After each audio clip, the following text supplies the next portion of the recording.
I was scared to death. It wasn't a person. You are about to see real people.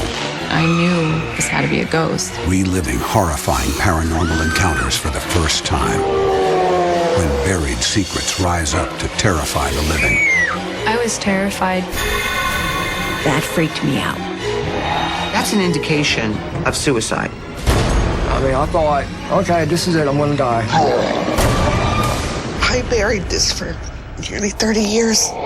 Be prepared to be afraid.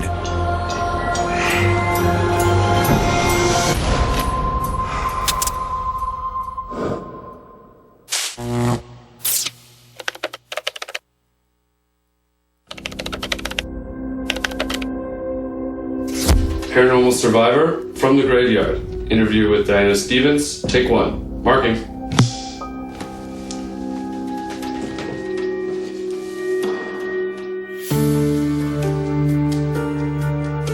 The schoolhouse had been converted into a private residence when we moved in. The graveyard that's next to the house is a really old graveyard by American standards. I believe the original graves there were date back to about 1750. The cemetery is still active. People are being buried there regularly. We probably have a funeral once every couple of weeks. And there's one gravestone in particular that's pretty much in our front yard.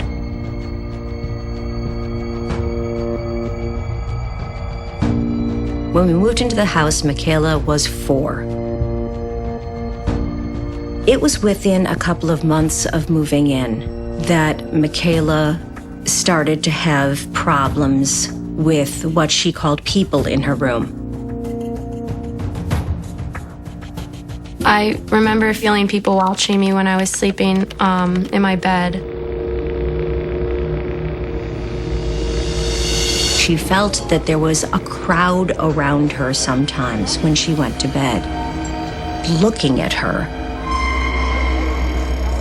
And she kept saying that she had to pull the covers up because she felt that she didn't want to be watched. I was pretty scared because I didn't understand why people were standing around my bed looking at me.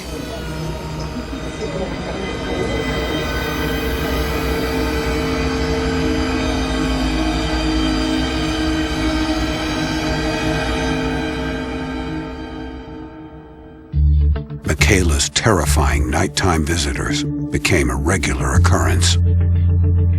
I decided I wanted to have a tent on my bed, just something to cover my bed, just so I had something over me.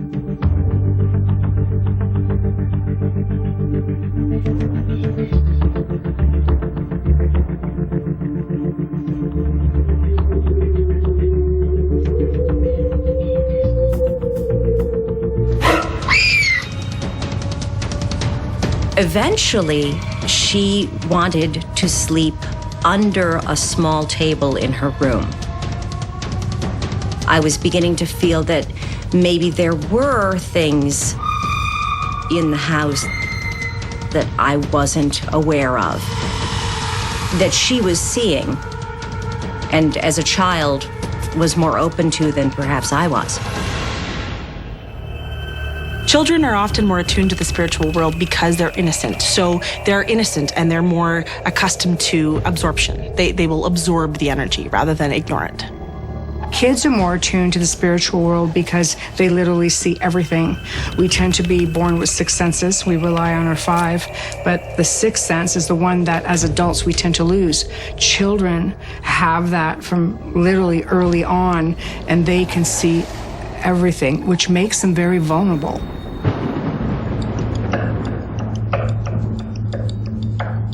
One night I was in my room in the middle of the night. Thunder woke me up. I saw a man standing in the corner of the room near me.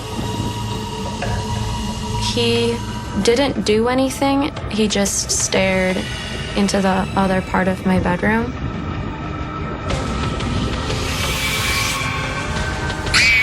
And I screamed. And when I had the courage, I booked it to my grandma's room.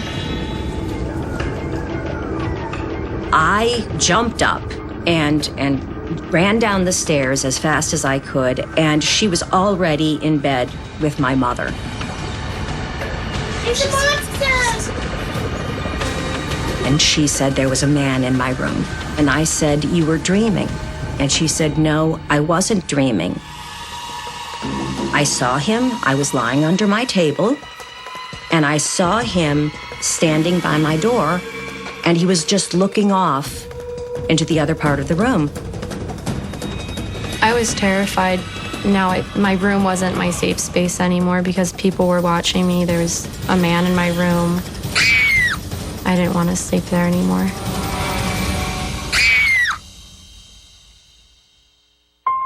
It was really tough being a mother to see that my daughter was that frightened.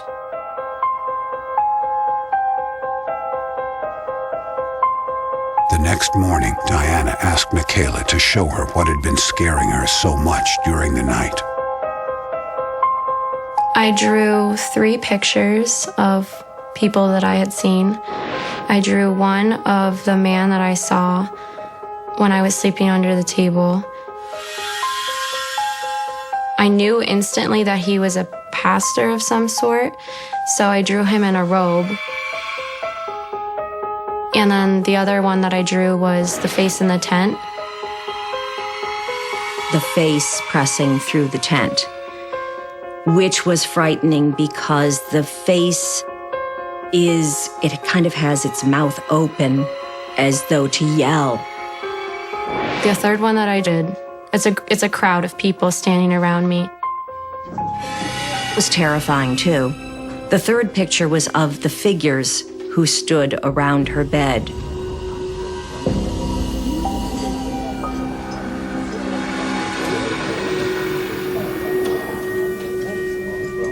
Pictures that I drew are pretty freaky looking, especially of the people in the room standing around me, the crowd of people. I was surprised at how specific and detailed these pictures were. That freaked me out. That scared me, because then I thought, okay, we have something really serious going on now. This is when I started to get frightened, because then I started to see what she was seeing. So a child will start to color what it's seeing. And if the photo or the picture or the drawing is getting progressively worse and darker, that tells the parent that there's a problem that needs to be addressed. As time wore on, Diana started to experience the paranormal activity for herself.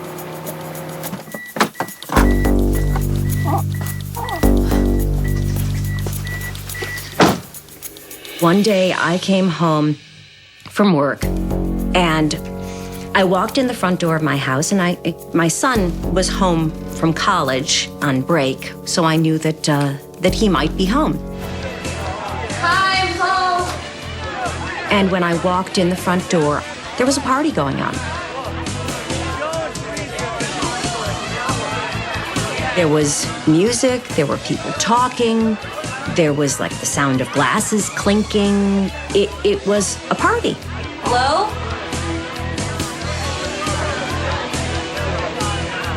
And I thought it was coming from his bedroom.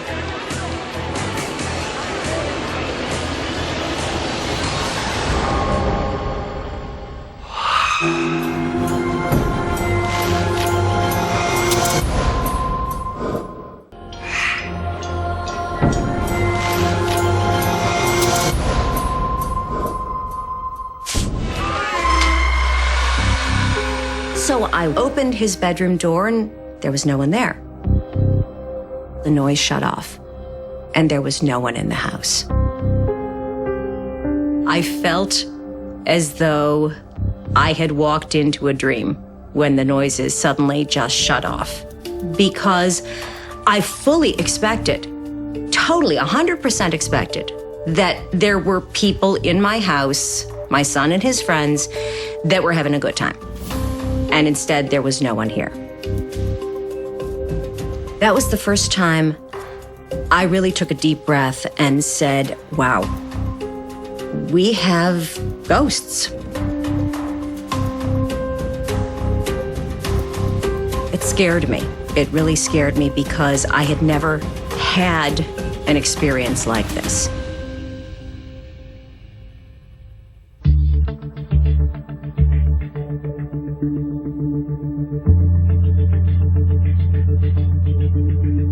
The ghostly activity began to affect Diana's mom as well. My mom said, I had a really horrible experience last night, and she said I was lying in bed, and I suddenly felt someone climb into bed next to me. She felt the sheets move, she felt the pressure on the mattress. She thought at first that one of the kids had come in and sat down on the bed, and when she turned over, she saw an old woman lying next to her. And she said, "Get out of my bed." And the woman was gone. She felt it was someone who had come from the graveyard and didn't yet know that she had passed on.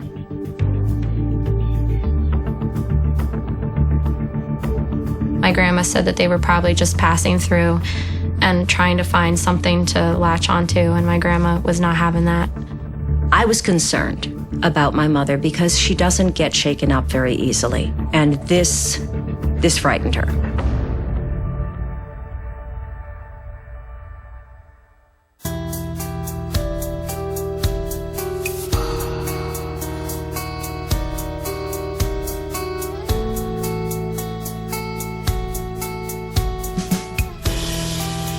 With all the strange occurrences in the home, Diana decided she needed professional help.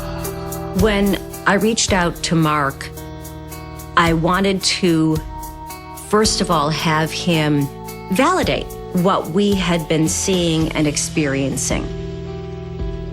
She was concerned for her family, obviously, not knowing exactly who was there. She wanted to find out why they were there and why so much activity was happening. I said to myself, wow, this is going to be some interesting case. Look at all this energy. There was a tremendous amount of energy on this property.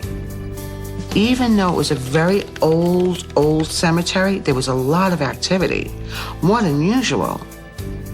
Historically, we found that spirits who stay earthbound try to cling on to what they had when they were alive. And the biggest thing, the closest thing to them is their body. So often they will linger in cemeteries. And in this case, it was quite a good possibility that some of the activity, at least, could have been caused by spirits roaming from the cemetery into their home.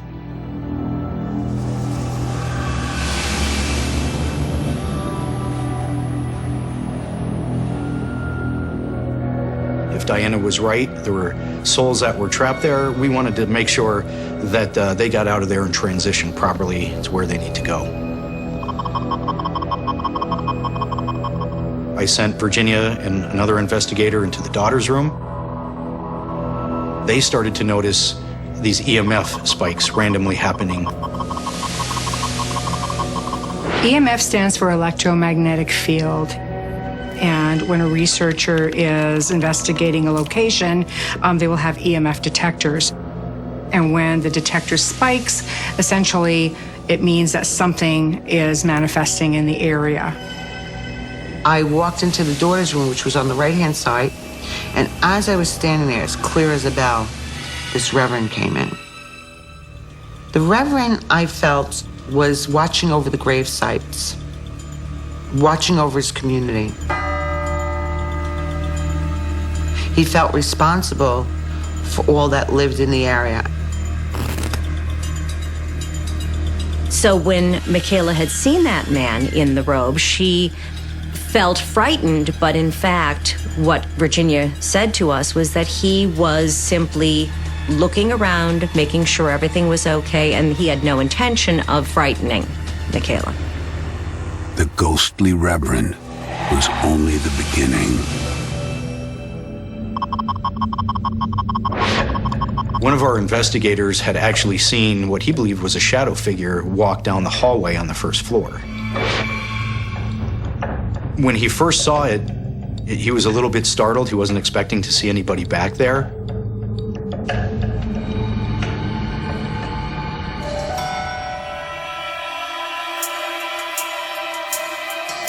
Virginia really quickly picked up on a spirit of a man she believed was named Henry. She felt Henry came from the cemetery. I felt his grave was outside of the graveyard. That's an indication of suicide. We had heard through people who have lived here for many years that the tombstone in our front yard was from a man who committed suicide.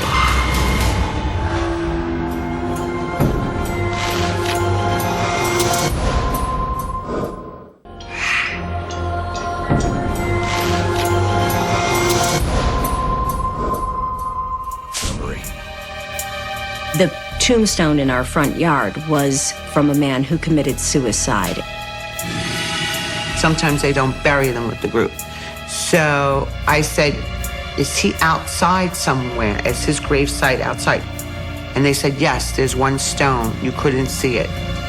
I said, this man harmed himself. Virginia indicated to us that he was wandering and continuing to walk around the house to find a way to exit, to do something to move on. But he was afraid of moving on because he was afraid he would go to hell. He didn't want to cross over because of his teachings, because of what he was taught, that if you take your own life, you're condemned. It made me very sad to think that there was someone here who felt so trapped. Even after you pass, certain things stick with you. And this is what kept him grounded to the earth. He couldn't move forward. It was like he was in quicksand.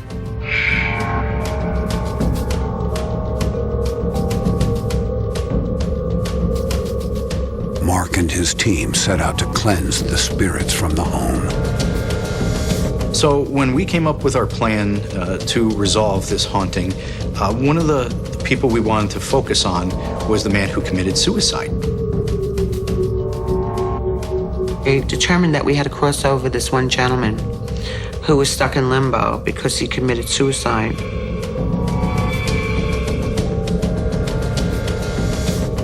Virginia actually set up a portal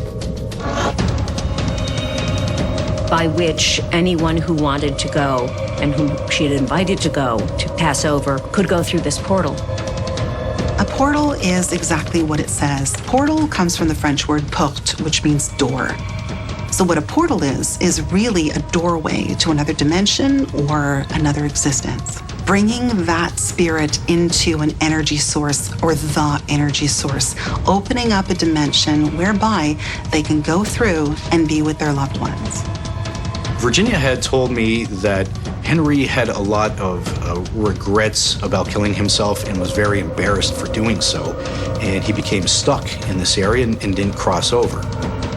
When we crossed this young man over who committed suicide, his family came together. He went into the light and very humble.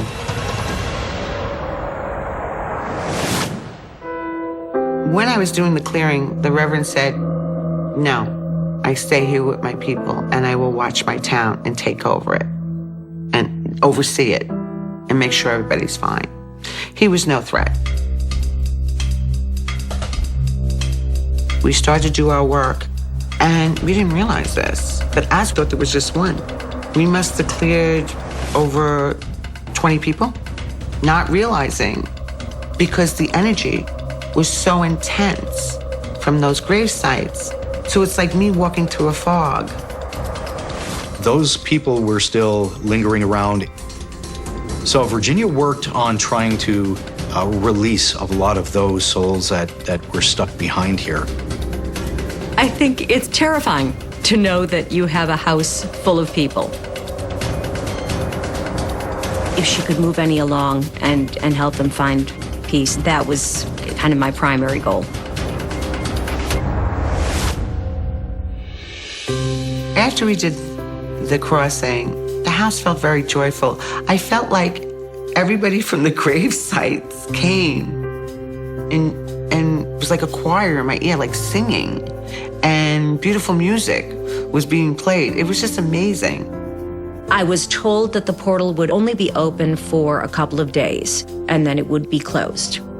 anyone who wanted to go and whom she had invited to go to pass over could go through this portal.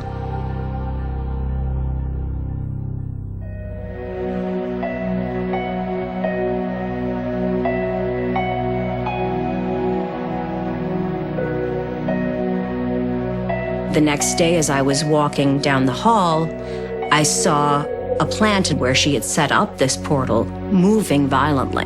The leaves were trembling and moving as though there was a strong gusty wind. And of course, there wasn't.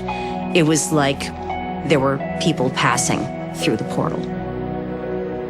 To this day, I still hear things. I hear people walking through the hallway. I hear people talking. It sounds like loud parties are going on sometimes. I like to think that the people who were trapped here have found peace.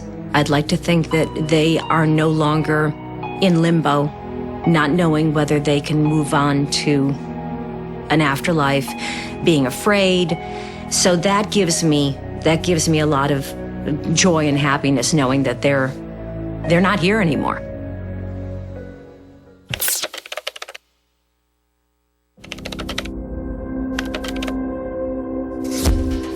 Paranormal Survivor, Digging Up Demons, interview with John Collins, take one. Mark.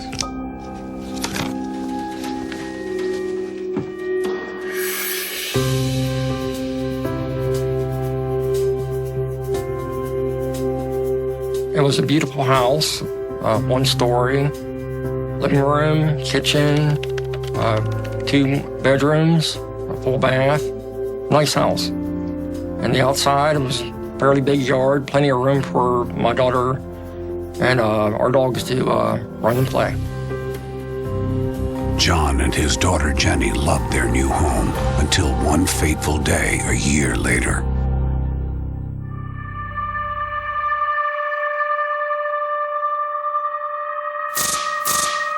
I was in the garage, it was late in the evening, and I noticed that the lights inside the garage started flickering on and off.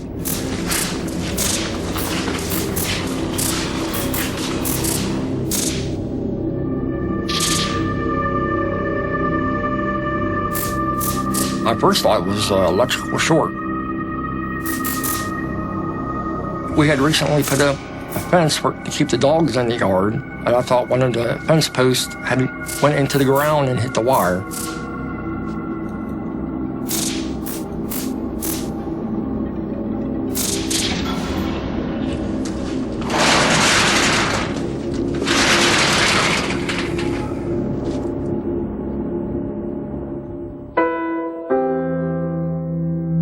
After checking the bulb and the electrical panel, John thought he had found the problem, a corroded underground wire. Dug up the yard, I was looking for that wire. And I just dug in the area where I thought the wire was at. I dug approximately 2 to 3 inches before I hit what I thought was just a rock. Either a rock or part of the old foundation. I worked it, and it finally came loose.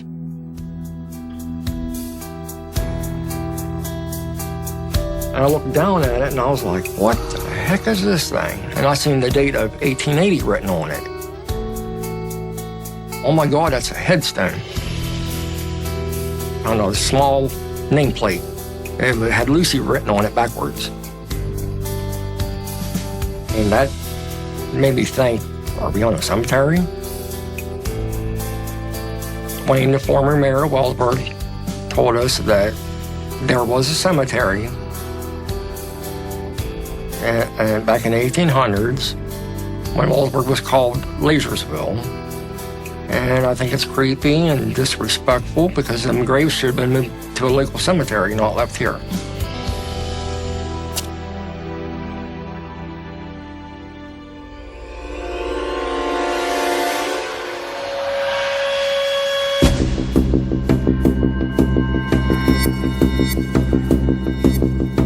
About 2 nights after I found the headstone, I was in my bedroom. It's probably about 2 o'clock in the morning, and I heard footsteps out in the living room, kitchen area.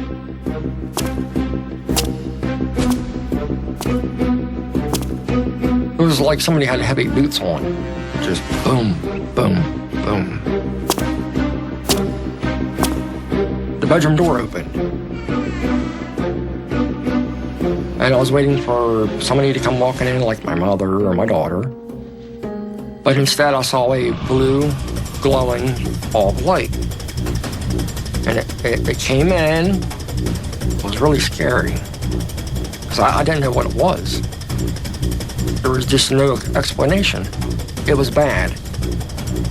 I just had this dread feeling. It scared the crap out of me.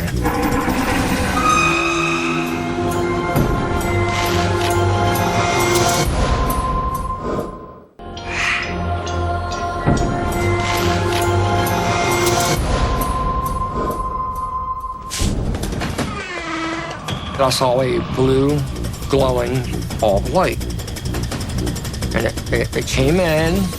I didn't know what it was. There was just no explanation. It scared the crap out of me. And it just like that. And it just was gone.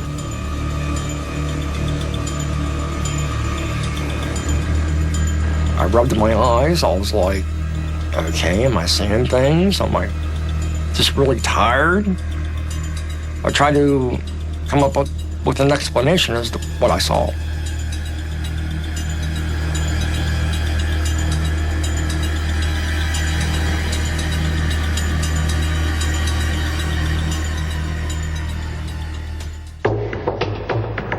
After John's chilling discovery, very strange things started to occur. I wasn't here. My mom, I believe, was like doing the laundry or in the bathroom. There was a knock at the front door. Mom went to the front door, opened it, walked out. There was nobody. She said as she came back into the house, knock, knock, knock, back door.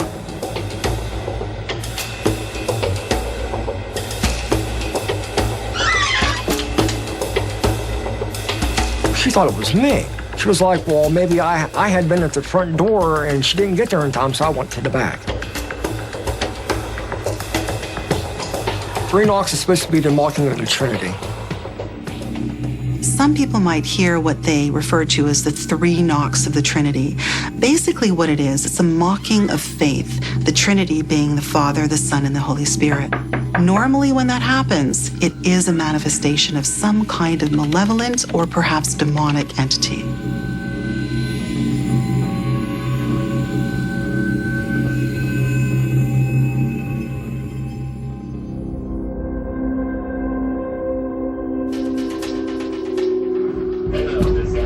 Soon, even John's daughter Jenny was affected by the paranormal. When Jenny was around 10 years old, she was in my bedroom watching TV, and my mother had to go to the restroom.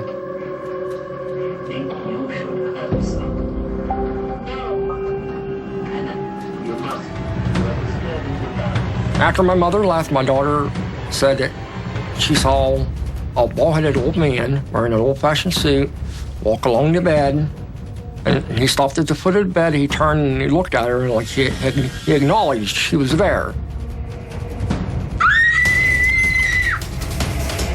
She was frightened.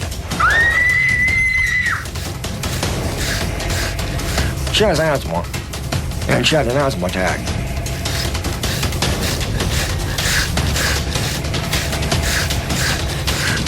She was shaking real bad, just shaking and crying real bad. And then she said she couldn't breathe. Here, try this, try this. Here. Try it again. Well, she has an asthma inhaler, but it did no good. And that's why we had to call the ambulance. Sometimes people can experience severe physical reactions, like an asthma attack, when they see a manifestation of spirit. That can make them ill.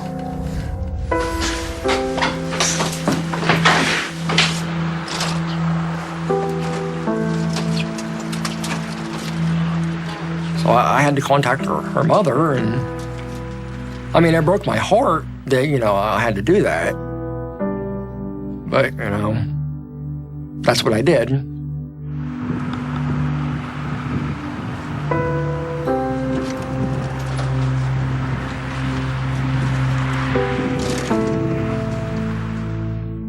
I didn't want her to go, but she couldn't stay here.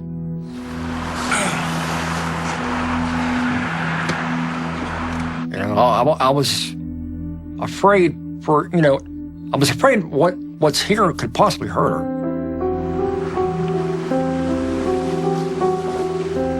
I felt helpless because I'm her dad. I'm supposed to protect her, and how am I supposed to protect her against something that I can't see? Heartbroken over his daughter's leaving, John had no idea he would soon become a victim himself.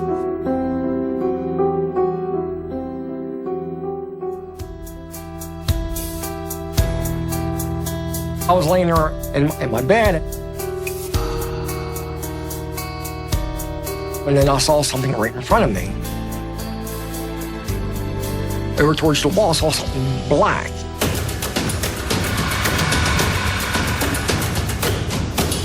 It was big. It was tall. It was probably about 7 feet tall.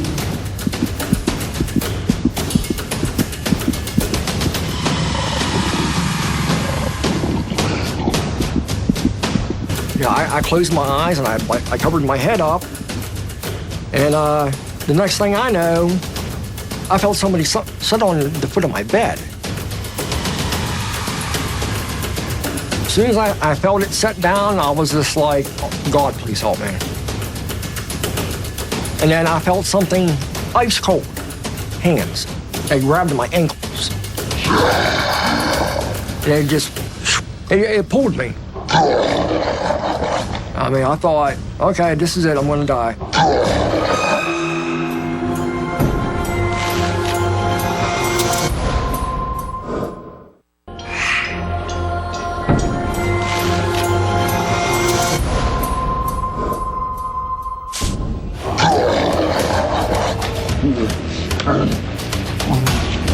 I mean, it pulled me like halfway out of the bed.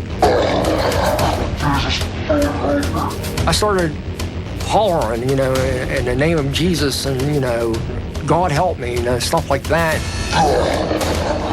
I mean, I thought, okay, this is it, I'm gonna die. I put the light on. It let go. There was nothing there.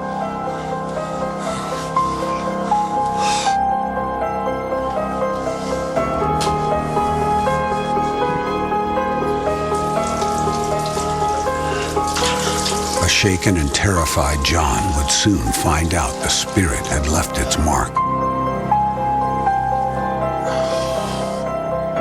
Noticed that I had scratches on me.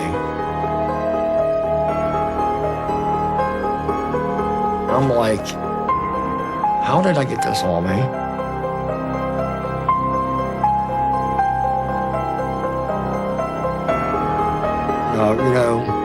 It would be on my arms, I would have scratches on my back, and it was like a claw mark. The attacks was taking place, it was draining my energy.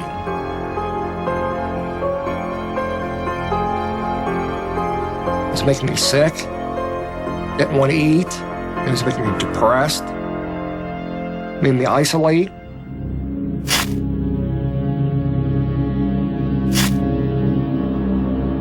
I believe I was being attacked because I disturbed the grave.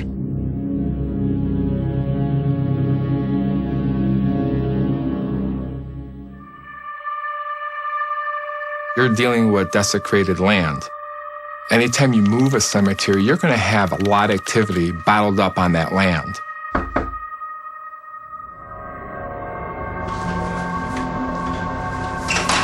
Hello, come on in. Carla. The moment we arrived at John's home, my first impression was negativity. There was this negative feeling in the air.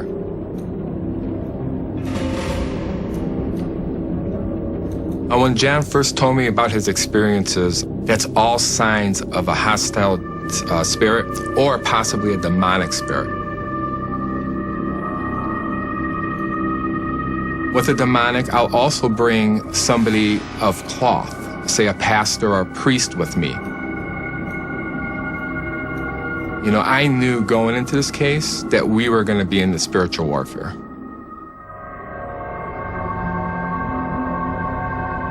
At the same time, I did ask the pastor how he was feeling. He did warn us, you know, just to watch ourselves. If we feel anything or any type of energy come around us too close, to let him know.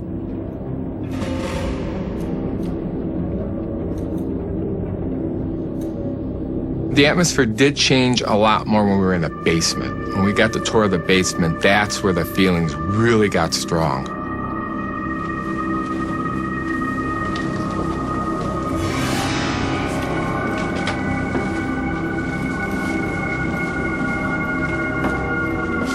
You got this weird feeling like someone was there.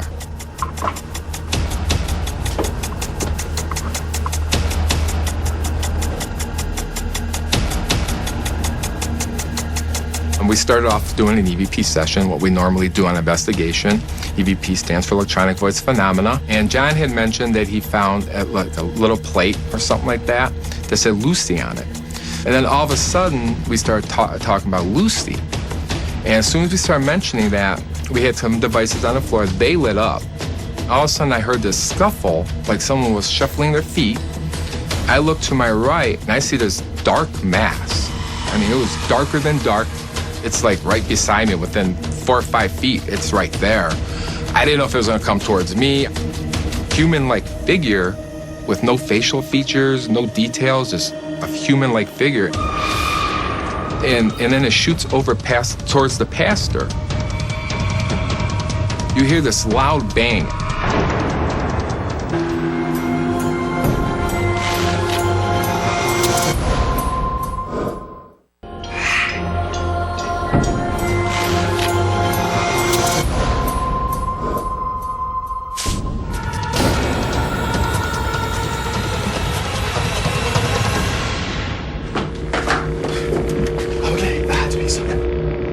And I just happened to be holding a thermal imaging camera, and I went back and reviewed it.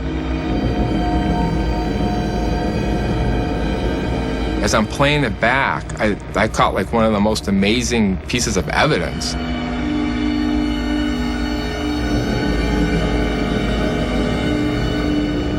It was approaching the pastor. You know, you're looking at good versus evil. It knew that he's possibly the one that's going to get rid of him. So that's why he was going after him. And you could see this arm, it goes into him and gives him an uppercut. And that's, as soon as it did that, that's when you heard that loud bang.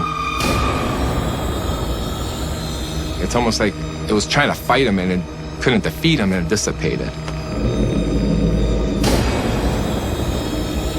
Never seen nothing like that. I mean, I've done 400 cases. I've never seen anything like that before. Saw the video of the arm going through the priest, and my opinion, it was trying to stop him. It was trying to stop him. Because it knew that that priest was trying to get rid of him. But once we seen that, we knew we had to take action and start doing that cleansing and blessing.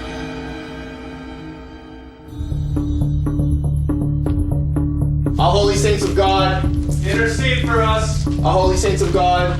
The way the pastor blessed the house was he went room to room. He read from the Bible. All holy saints of God, Intercede for us. You should never try to combat a demonic spirit on your own. People tend to lean on their faith, wherever that may be. Bringing in a priest, for example, is probably the smart thing to do because they're trained. They have priests who are trained to deal with demonic entities. A priest believes in what he's reading. There's the power behind the words, and it empowers everybody in the room. All that positive energy, along with reciting those words of power, can usually push a negative energy out of the space. And he started in the basement and worked his way up to push the entity out. Spare us, O Lord. all holy saints of God. Graciously hear us, O Lord. Be merciful. Started feeling a little bit of anxiety, and that's telling him that there's something trying to fight him. Me and my dad was at the back door, watching inside the house. I hope it'll save my family. As he approached the back door, and he was doing his blessing whenever, All holy saints of God, Intercede for us. be merciful. I opened up the door because they were getting ready to come out. And as I opened the door and he was doing the blessing whenever, me and my dad both felt a gust of wind and went right out the door. And passed right through us and went out the door. Whenever we came back in the house, whenever he was done, the heaviness that we felt was gone. It felt like the house was back. After we did the cleansing blessing, we did not believe John was in any more danger. We felt confident that we did get rid of that spirit or that demonic. To protect myself, they told me to say prayers, go to church, change anything negative in my life, go positive. I did mention to John that he may have other spirits show up just because of the land. You know, there was a cemetery here at one time. It's desecrated land. So, you know, once you remove that, they may be spirits still attached to that land. So he may start witnessing other things. I felt that, you know, it was gone. You can breathe again. You know, that heaviness was gone. It was lifted.